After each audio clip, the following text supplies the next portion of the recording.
Estamos em Apocalipse, capítulo 2, e vamos continuar estudando a carta que Jesus enviou à igreja de Pérgamo, a terceira das 7 igrejas do Apocalipse, através do apóstolo João. Dê uma pausa no vídeo e faça sua oração pedindo a iluminação do Espírito Santo para entender o que eu vou dizer aqui. Então vamos lá. Versículo 13. Conheço o lugar em que habitas, onde está o trono de Satanás, e que conservas o meu nome, e não negaste a minha fé, ainda nos dias de Antipas, minha testemunha, meu fiel, o qual foi morto entre vós, onde Satanás habita. Observe como Jesus começa as suas palavras. Conheço o lugar em que habitas, onde está o trono de Satanás. Como assim, professor?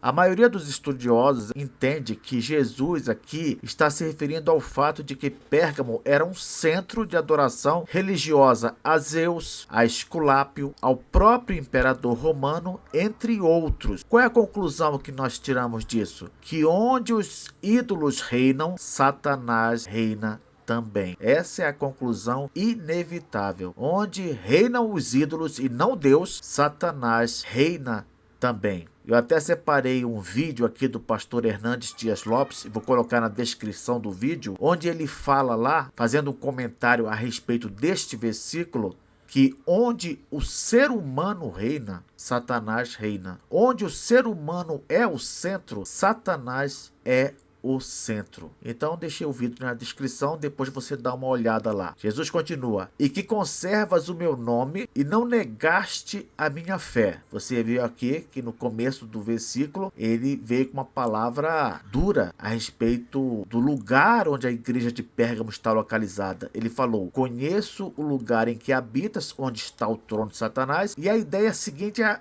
esta: mas, ou seja, embora a igreja de Pérgamo, a igreja fique localizada num lugar onde fica o trono de Satanás, embora isso aconteça, ela, a igreja, conserva o nome de Cristo e não nega a fé nele. É isso que Jesus está falando. Ele diz: conheço o lugar em que habitas, onde está o trono de Satanás, e que poderia ser lido, mas que conservas o meu nome e não negaste a minha fé. Ele ainda cita um exemplo: ainda nos dias de Antipas, minha testemunha, meu fiel, o qual foi morto entre vós, onde Satanás habita. Esse Antipas foi bispo, ou costumamos dizer, pastor da igreja de Pérgamo nessa época. E o que aconteceu com ele? Foi morto, martirizado por perseguição religiosa. Jesus está falando que os crentes de Pérgamo, mesmo vivendo numa cidade que poderia ser considerada como o lugar onde fica o trono de Satanás, aqueles crentes conservavam o nome de Cristo ali, não negavam a fé em Cristo, mesmo nos dias em que o seu pastor foi martirizado. Em outras palavras, mesmo vivendo num ambiente onde Satanás reina,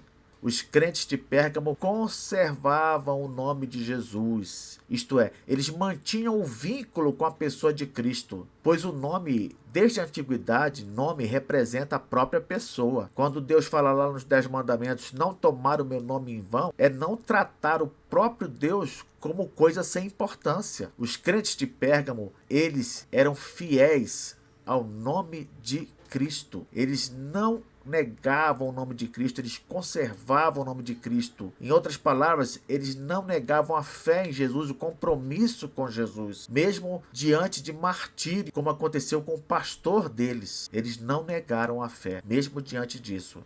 Para vocês terem uma ideia, segundo a tradição, esse pastor que foi citado aqui, Antipas, ele morreu assado dentro de um touro de bronze. Fizeram um touro de bronze, colocaram ele lá dentro e queimaram. Isso foi durante o reinado de Domiciano mesmo, este imperador que mandou João para a ilha de Patmos. É a mesma época. Esse imperador condenou o apóstolo João ao exílio na ilha de Patmos, e esse mesmo imperador também condenou o pastor Antipas da igreja de Pérgamo a morrer martirizado no fogo. No fogo. Que coisa, hein? Note também que Jesus chama esse pastor Antipas de minha testemunha e meu fiel. A palavra grega mártir, ela tinha o sentido original de testemunha apenas. Ela não trazia consigo a ideia de alguém que sofria por sua fé.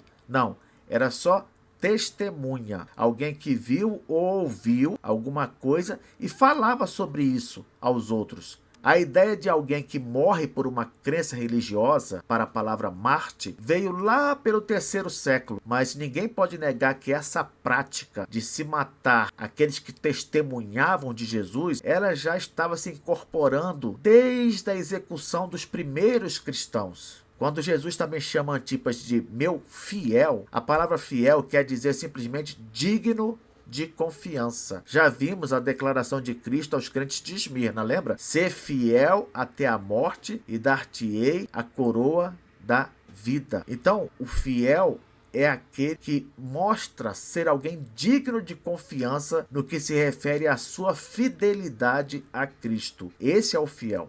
Eu pergunto para você, você tem alguma dúvida do que aconteceu ao fiel Antipas? Com certeza, embora ele tenha morrido queimado, martirizado no fogo, com certeza ele foi imediatamente ao encontro de Cristo. E Jesus continua, versículo 14. Tenho, todavia, contra ti algumas coisas. Agora Jesus vai dizer o que ele tem contra a igreja de Pérgamo. Pois que tens aí os que sustentam a doutrina de Balaão, o qual ensinava a Balaque a armar ciladas diante dos filhos de Israel para comerem coisas sacrificadas aos ídolos e praticarem a prostituição. Quando Jesus começa aqui nesse versículo a dizer assim, tenho, todavia, contra ti algumas coisas, a gente pode pensar o seguinte, o fato de acertar em algo não nos isenta em relação a outros erros. Não podemos pensar que Deus vai fazer vista grossa com os nossos pecados em algumas áreas, porque não pecamos em outras áreas, você entende? Curiosamente, embora cite que tem algumas coisas no plural contra os crentes de Pérgamo, Jesus cita apenas uma delas, provavelmente aquela que lhe parecia mais grave. Qual foi? Essa aqui. Tens aí os que sustentam a doutrina de Balaão, o qual ensinava Balaque a armar ciladas diante dos filhos de Israel para comerem coisas sacrificadas aos ídolos e praticarem prostituição. Se você voltar lá no comentário que eu fiz, aqui no capítulo 2 mesmo, versículo 6, quando a gente estava estudando a carta à igreja de Éfeso, eu disse lá que Cristo parece fazer um paralelo entre o grupo dos que sustentam a doutrina de Balaão e aqueles que eram chamados de Nicolaitas, que foram citados logo a seguir. Olha, se são de fato o mesmo grupo, nós vemos que seus membros procuravam levar os crentes de Pérgamo a comer coisas sacrificadas aos ídolos e a praticar prostituição. Essa palavra prostituição, o termo grego é porneia, e se refere, na verdade, a qualquer imoralidade sexual. Então, ali na igreja de Pérgamo, eles estavam dando corda, dando ouvidos a um grupo que ficava querendo empurrá-los para os sacrifícios aos ídolos, para comer coisas sacrificadas aos ídolos. E era muito fácil fazer isso naquela época. Se você, por exemplo, saísse com os colegas do seu trabalho e fosse comer fora, a possibilidade de comer algo sacrificado a ídolos era totalmente possível. Praticar prostituição também, bastava se juntar a qualquer grupo de colegas, vizinhos, que essa possibilidade também seria uma realidade. Então, esse grupo estava dentro da igreja, querendo fazer crentes de Pérgamo se envolverem com os costumes pagãos, com as práticas pagãs pecaminosas. Eles incentivavam os crentes à idolatria e à imoralidade sexual. E era exatamente isso que o profeta Balaão, lá no Antigo Testamento, ensinava Balaque, o rei de Moabe, a fazer com os filhos de Israel. Como é que ele fez isso no Antigo Testamento? Ele fez o rei Balaque se utilizar das mulheres dos midianitas ou as filhas dos moabitas para que estas se envolvessem com os israelitas e assim fizessem com que eles se desviassem de Deus. O pecado dos crentes de Pérgamo, presta atenção, estava em suportar os que sustentavam a doutrina de Balaão. Em vez de colocá-los à prova, isto é, em vez de prová-los, testá-los e desmascará-los, como fizeram os crentes de Éfeso com os falsos apóstolos que passaram por lá. Você lembra? Olha lá, capítulo 2, versículo 2. Nós não podemos admitir dentro da igreja pessoas que estão ali querendo desviar os irmãos.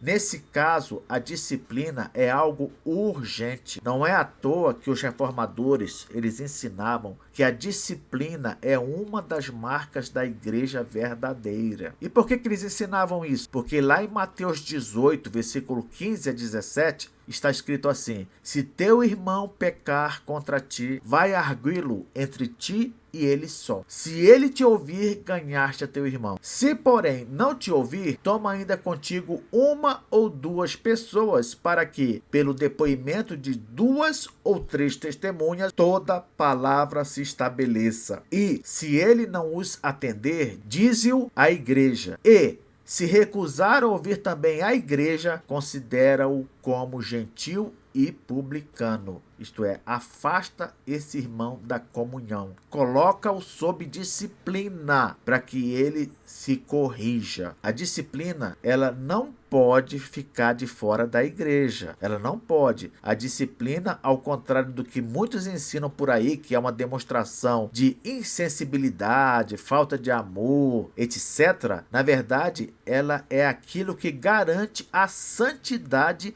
e a pureza da igreja. E é isso que Deus quer para a sua igreja: santidade e pureza. Versículo 15. Jesus continua: outro sim, também tu tens os que da mesma forma sustentam a doutrina dos nicolaítas. E aqui nós temos um comentário interessante a fazer, que é o seguinte: costuma-se entender esse versículo 15 como um aposto explicativo do grupo que é citado no versículo 14. O que é aposto explicativo, professor? Aposto explicativo é uma explicação colocada entre vírgulas logo depois de algum termo, né?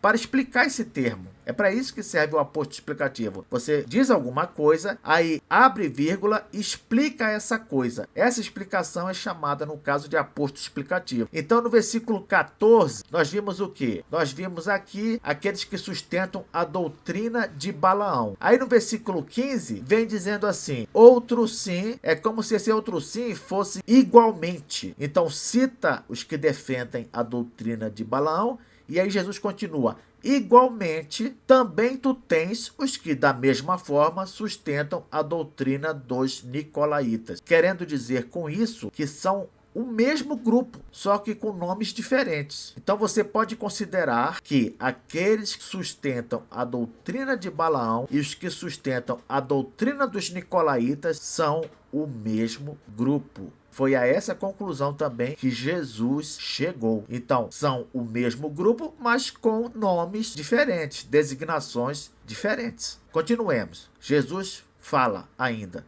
versículo 16: portanto, arrepende-te, e se não, venho a ti sem demora, e contra eles pelejarei com a espada da minha boca. Olha o que Jesus fala aqui: portanto, arrepende-te. Cristo dá uma ordem à igreja de Pérgamo, fala para ela se arrepender. E se arrepender é mais do que reconhecer um pecado. Presta atenção. Se arrepender é reconhecer e se dispor a deixar o pecado. Não é só reconhecer: ah, eu pequei. Não, não é só isso. É dizer: eu pequei e se dispor a não fazer mais isso. Se o pecado ele consiste em uma determinada prática, arrepender-se seria deixar tal prática. Se o pecado lá dos crentes de Pérgamo era não pôr à prova os nicolaítas e expulsá-los da igreja, uma prova de que eles se arrependeram seria justamente fazer o quê? Provar os nicolaítas e, após desmascará-los, expulsá-los dali. Isso seria uma prova de arrependimento. E se eles não levaram a sério o que Jesus falou, o que aconteceu? Então, olha o que Jesus disse aqui: e, se não, venho a ti sem demora, e contra eles pelejarei com a espada da minha boca. Jesus está dizendo que se a igreja não agir contra o joio dentro dela, ele mesmo, Jesus, agirá. Já vimos que a espada que sai da boca do Cristo é uma metáfora de sua palavra de juízo condenatório. Jesus não precisa esperar o dia do juízo para punir os ímpios, não. Só que nesse caso, certamente ele vai punir também os que se omitem de fazer o que é certo. Se a igreja de Pérgamo não levou a sério as palavras de Cristo e não fez o que ela deveria fazer, Cristo mesmo deu um jeito. Só que com certeza ele também agiu contra a própria igreja. Levemos a sério as exortações de Jesus e aquilo que ele nos manda fazer. Não nos omitamos com respeito a isso. Caso contrário, fica a advertência. Horrível coisa é cair nas mãos do Deus vivo. Continuaremos então na próxima aula.